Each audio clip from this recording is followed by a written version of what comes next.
How to replace your third brake light on a 2001 Toyota Highlander.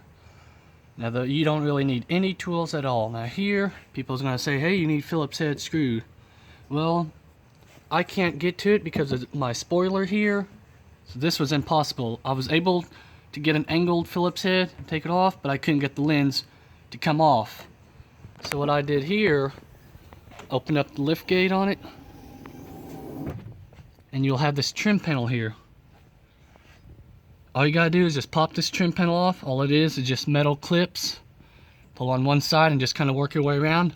And right where the third brake light's at, you got your connector there. Turn counterclockwise and pull out, and you got your light bulb. Put your new bulb in, line it up, turn clockwise, and you're good to go.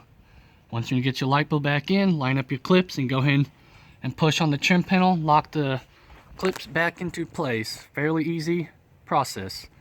So that's how you replace the third brake light on a 2001 Toyota Highlander.